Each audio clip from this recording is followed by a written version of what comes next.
ലണ്ടനിലെ അപകടത്തിൽപ്പെട്ടവരിൽ യുകെയിലുള്ള 2 കുടുംബങ്ങൾക്ക് ലഭിച്ച മൃതദേഹങ്ങൾ മാറിപ്പോയി. മറ്റേതോ അജ്ഞാതന്റെ മൃതദേഹമാണ് ലഭിച്ചതെന്ന് അവരെ പ്രതിനിധീകരിക്കുന്ന അഭിഭാഷകൻ വ്യക്തമാക്കി. അഹമ്മദാബാദിലെ ഒരു സർക്കാർ ആശുപത്രിയിൽ നിന്ന് DNA സാമ്പിൾ എടുത്ത ശേഷം മൃതദേഹങ്ങൾ സീൽ ചെയ്ത ശവപ്പെട്ടികളിലാണ് അയച്ചതെന്നും ഈ ആശയക്കുഴപ്പത്തിൽ എയർലൈനിന് പങ്കില്ലെന്നും ഇന്ത്യയിലെ വൃത്തങ്ങൾ വ്യക്തമാക്കി. അപകടത്തിൽ മരിച്ചവരുടെ മൃതദേഹങ്ങൾ തെറ്റായി തിരിച്ചറിഞ്ഞ് യുകെയിലേക്ക് കൊണ്ടുപോയി. കുടുംബങ്ങളെ പ്രതിനിധീകരിച്ച് കീസ്റ്റോൺ ലോയുടെ അഭിഭാഷകൻ ഇന്ത്യ ടുഡേ ടിവിയോട് വ്യക്തമാക്കിയതാണ്. ലണ്ടനിലെ കൊറോണർ മരിച്ചവരുടെ DNA-യുമായി ഒത്തുനോക്കി മൃതദേഹങ്ങൾ പരിശോധിക്കാൻ ശ്രമിച്ചപ്പോഴാണ് ആശയക്കുഴപ്പം പുറത്തു വന്നതെന്ന് അഭിഭാഷകൻ കൂട്ടിച്ചേർക്കുകയും ചെയ്തു. ശവപ്പെട്ടിയിൽ കുടുംബാംഗത്തിന്റേതല്ല അജ്ഞാതനായ ഒരാളുടെ മൃതദേഹമാണെന്ന് കൊറോണർ പറഞ്ഞതിനെ തുടർന്ന് ഒരു കുടുംബത്തിന് അവരുടെ ശവസംസ്കാര പദ്ധതികൾ ഉപേക്ഷിക്കേണ്ടി വന്നു. അഭിഭാഷകൻ വ്യക്തമാക്കിയതാണ്. മറ്റൊരു കുടുംബത്തിന് അവരുടെ കുടുംബാംഗങ്ങളുടെ ഭൗതികാവശിഷ്ടങ്ങൾ മറ്റൊരു യാത്രക്കാരന്റെ ഭൗതികാവശിഷ്ടങ്ങളുമായി കലർത്തി ലഭിച്ചു. 2 ഇരകളുടെയും ഭൗതികാവശിഷ്ടങ്ങൾ ഒരേ ശവപ്പെട്ടിയിൽ സൂക്ഷിച്ചതായി അഭിഭാഷകൻ വ്യക്തമാക്കി. കുടുംബാംഗത്തിന്റെ ശവസംസ്കാരം നടത്തുന്നതിന് മുൻപ് 2 യാത്രക്കാരുടെയും മൃതദേഹങ്ങൾ വേർപെടുത്തേണ്ടി വന്നു.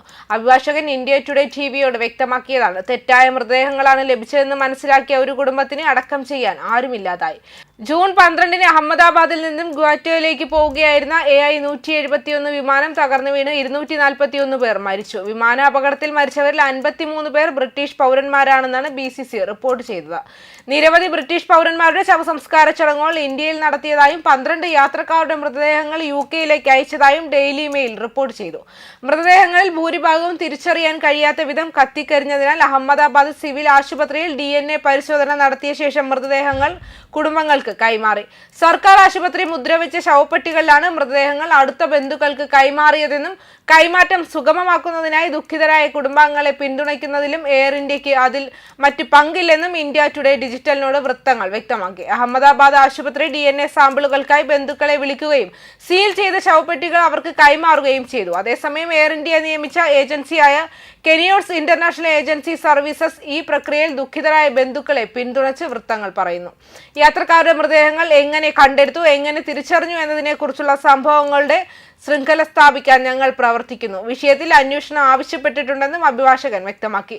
തിരിച്ചയച്ച ബ്രിട്ടീഷുകാരുടെ DNA കുടുംബങ്ങൾ നൽകിയ സാമ്പിളുകളുമായി ഒത്തുനോക്കി അവരുടെ ഐഡന്റിറ്റി പരിശോധിക്കാൻ inner west London coroner doctor Fiona Wilcox ശ്രമിച്ചപ്പോഴാണ് അവശിഷ്ടങ്ങൾ സ്ഥിരീകരിച്ചതിലെ ആശയക്കുഴപ്പം വെളിപ്പെട്ടത്. ചില ഇരകളെ അവരുടെ മതവിശ്വാസത്തിനനുസരിച്ച് ഇന്ത്യയിൽ വേഗത്തിൽ ദഹിപ്പിക്കുകയോ സംസ്കരിക്കുകയോ ചെയ്തെങ്കിലും കുറഞ്ഞത് 12 പേരുടെ അവശിഷ്ടങ്ങൾ നാട്ടിലേക്ക് കൊണ്ടുപോയി. ബ്രിട്ടീഷ് കുടുംബാംഗങ്ങളെ പ്രതിനിധീകരിക്കുന്ന വ്യോമയാന അഭിഭാഷകൻ James Healy Pratt the Daily മെയിലിനോട് പറഞ്ഞു.